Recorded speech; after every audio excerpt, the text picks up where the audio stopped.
അവസാനം നിസ്കരിച്ച നിസ്കാരത്തിൽ അത്തഹയ്യാത്തിൽ ചൊല്ലിയ സലാം, ആ സലാമിന്റെ ഘട്ടത്തിൽ എന്റെ നബി എന്റെ സലാം അടക്കണം എന്ന് വിചാരിച്ച ആൾക്കാരുണ്ടോ? ഒന്ന് ആലോചിച്ചു. ആ സമയത്ത് പോലും നമുക്ക് ഓർമ്മയില്ലെങ്കിൽ എല്ലാ നിസ്കാരത്തിലും നമുക്ക് വേണ്ടി ദുആ ചെയ്ത നേതാവിനെ നിസ്കാരത്തിൽ അസ്സലാമു അലൈക അയ്യുഹൻ നബിയു എന്ന് പറയുന്ന ഘട്ടത്തിൽ പോലും ഓർക്കണില്ലെങ്കിൽ നബിക്കല്ലേ സലാം പറയണത്? ആർക്കാണ് സലാം പറയണെന്നുള്ള ബോധം പോലും നമുക്കില്ലെങ്കിൽ എന്ത് മഹബത്താ നമുക്കുള്ളത്? പഠിക്കണ്ടേ നമുക്ക്? എത്ര യമനി പണ്ഡിതന്മാരുണ്ട് അസ്സലാമു അലൈക അയ്യുഹൻ നബിയു എന്ന് പറയുമ്പോഴേക്ക് മദീനയിലുള്ള സലാം കേൾക്കുന്നവർ. എത്ര പേർ ഇന്ത്യയിലില്ലേ? അഹ്മദ് റിളാ ഖാൻ തങ്ങൾ അതിൽപ്പെട്ടതല്ലേ?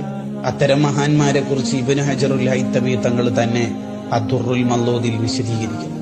ചില മഹാന്മാര് അസ്സലാമു അലൈക അയ്യുഹൻ നബിയു എന്ന് പറയുമ്പോഴേക്ക് തങ്ങൾ മടക്കിയിട്ടില്ലെങ്കിൽ ആവർത്തിക്കും.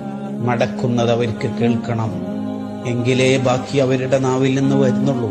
ഈ ഒരു സ്നേഹം, ഈ ഒരു പ്രേമം, അടങ്ങിയിരിക്കാനാവാത്ത ഇഷ്ടം, അത് നമ്മുടെ ഹൃദയത്തിനും പറ്റൊക്കെ ചെയ്യും, ആപ്റ്റ് ആവൊക്കെ ചെയ്യും. ശ്രമം നമ്മുടെ ഭാഗത്തുനിന്നും ഉണ്ടാവും.